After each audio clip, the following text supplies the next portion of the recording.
अस्सलाम वालेकुम नाज़रीन, हक़ सच न्यूज़ में अवां सभिनी खे भलीकार चऊं पिया। हक़ सच न्यूज़ में ख़बरुनि अपडेट जो सिलसिलो जारी आहे। ख़बर शामिल कयूं पिया दौलतपुर सिफरन खां। दौलतपुर पीपी तालका जनरल सेक्रेटरी सरदार ज़ादा अली रज़ा डायरीअ जो जलसे जी मेज़बानी अब्दुल जब्बार बुघियो कई। प्रोग्राम जी शुरूआत में गुलनि टोपिन अजरकनि हारनि जे तोहफ़नि सां महिमाननि जो आदर भाव कयो वियो। पीपी तालका जनरल सेक्रेटरी पीपी कारकुननि खे ख़िताब कंदे चयो त पाकिस्तान पीपल्स पार्टीअ जो हमेशह खां मंशूर रहियो आहे त अवाम जी ख़िदमत सिर्फ़ अवाम जी ख़िदमत। सरदार अली रज़ा डायरीअ जो चवणु हो त असां अवाम जी अदालतुनि में वञण लाइ तयार थी निकिता आहियूं। अगरि असां इलाइक़े जे माण्हुनि जी बहितर तरीक़े सां ख़िदमत कई आहे, जंहिंजे करे असांजे इलाइक़े जे माण्हुनि जी असांखे बहितर मोट मिली आहे। हीअ असांजी मुहिम इंशाअल्लाह नवाण आणींदी ऐं अवाम जो पार्टीअ तरफ़ एतमाद वधंदो। रिपोर्ट करा फ़कीर हक नवाज़ कलंदरी, हक़ सच न्यूज़, दौलतपुर सिफर।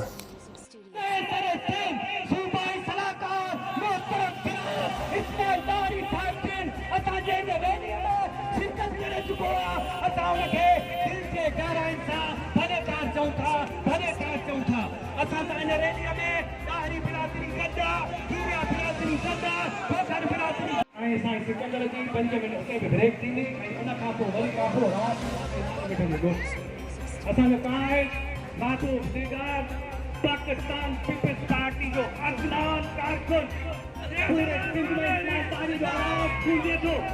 हर मुश्किल खड़ी हुजे, कहीं भी मुश्किल खड़ी हुजे, इस्माइल तारी के पुकार ते इस्माइल तारी जो आवाज़ लपाए का हर इलाके में पहुंचे थो। जिंदबाद किस्मत का फुट जड़ी दिया आज वचन कयो, आज पक्को इरादो कयो। हिन इलाके वासी सबका साथ पंज काय जनाब मोहतरम साहब का सलाहकार इस्माइल दारी साहब करता आयो। मेहरबानी दोस्तन जी दासन के अते रवा 5 मिनट माशूम देखर जी आए डॉक्टर बार होई से उनके ब्रेक दी होने का बेकार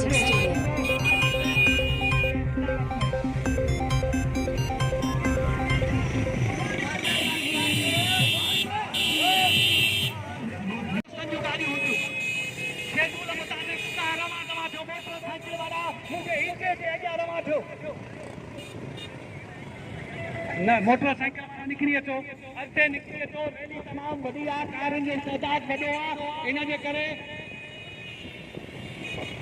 मोटरसाइकिल वाला निकरी अचो। हिन ई के वारे गाॾीअ जे अॻियां महिरबानी थींदी, दोस्तनि जी महिरबानी, तव्हांखे ई के वारे गाॾीअ जे अॻियां हलिणो आहे।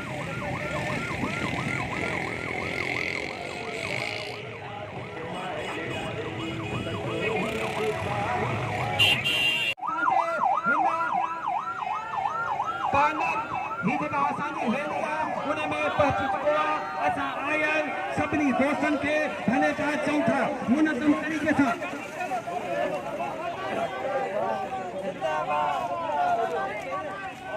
महिरबानी दोस्तनि जी थींदी मुनज़म तरीक़े सां। मोटरसाइकिल वारा अॻिते हलो, उहे दोस्तनि जे अॻियां हलो। जीअं मां तव्हांखे रैलीअ जो शेड्यूल ॾिनो आहे उन हिसाब सां जीअं साहिब जी गाॾी थींदी उन सां गॾु